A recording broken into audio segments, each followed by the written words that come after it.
এই বুথ থেকে আমরা 100% কনফার্ম হচ্ছি যে আগামী 1 জুনে এই বুথ থেকে এত লিড দেবে, এত মা বোনেরা ভোট দেবে, যেখানে তৃণমূলের অস্তিত্ব খুঁজে পাওয়া যাবে না, সেটা আপনারা দেখে নেবেন। কেননা এই প্রখর রোদে আমরা ঘুরে দেখছি মানুষের যেভাবে সাড়া পাচ্ছি, আমরা মানে কনফিডেন্সের সঙ্গে বলছি 100% আমাদের জেতার জায়গা আছে। আমাদের অজয় কুমার দাস আইএসএফের প্রার্থী পার্লামেন্টে যাচ্ছে আগামী দিনে।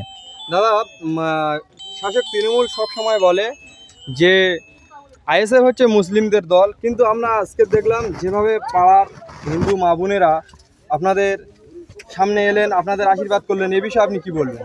এটা যে সমস্ত তৃণমূল কংগ্রেসের চোর চামার চিটিংবাজগুলো আছে, দালালি করে খায়, তাদেরকে বেশি বেশি করে এই ভিডিওগুলো দেখান যে আমাদের অমুসলিম মা বোন ভাই তারা কিভাবে আইএসএফের প্রার্থীর জন্য তারা কিভাবে নেমেছে রাস্তায়, তারা কিভাবে আশীর্বাদ করছে এবং কিভাবে উৎসাহিত হচ্ছে, এটা ওদেরকে দেখাতে হবে। যারা আমাদেরকে বলে যে আইএসএফ হচ্ছে একটা সাম্প্রদায়িক দল, মুসলিম দল, তাদেরকে দেখাতে হবে যে আইএসএফটা কি। এই বাংলার বুকে আইএসএফ একমাত্র দল, যে দল হচ্ছে মানুষের একটা ভরসার জায়গা তৈরি করতে পেরেছে।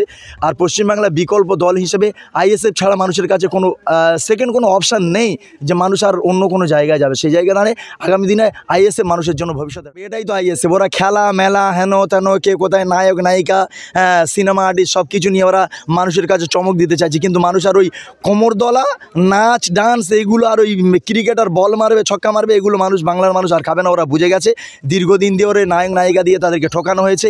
এবার মানুষ চাচ্ছে যে আসল কাজের লোক কারা। সেই জায়গায় দাঁড়িয়ে আমাদের আইএসএফ যে 8টা প্রার্থী ঘোষণা করেছে, সেখানে 8টা প্রার্থী 4টে আমার নন মুসলিম, অমুসলিম 4টে প্রার্থী আছে। সেই 8টা প্রার্থী যা চমক দিয়েছে বাংলার বুকে, অধ্যাপক মাস্টার ডাক্তার এইরকম করে যা চমক দিয়েছে, মানুষ পশ্চিমবাংলার মানুষ ভাবছে যে আইএসএফ এইরকম একটা যোগ্য প্রার্থী ক্যান্ডিডেটে পাঠাচ্ছে, এরা পেলো কোথায়। সেই জায়গায় দাঁড়িয়ে মানুষ ওই জন্য বুঝে নিয়েছে যে আইএসএফ ছাড়া বিকল্প আর পশ্চিমবাংলায় কিছু নেই। যে সমস্ত ক্যান্ডিডেট 8টা ক্যান্ডিডেট দিয়েছে, তারা পশ্চিমবাংলার মানুষ চিন্তা ভাবনা করে নিয়েছে 8টা আমরা লোকসভায় দিল্লিতে পাঠাবো। আমরা বাহাউদ্দিন মোল্লা, দক্ষিণ 24 পরগনা জেলা সহ সম্পাদক, আইএসএফ এবং মথুরাপুর লোকসভা কেন্দ্রের কনভেনার।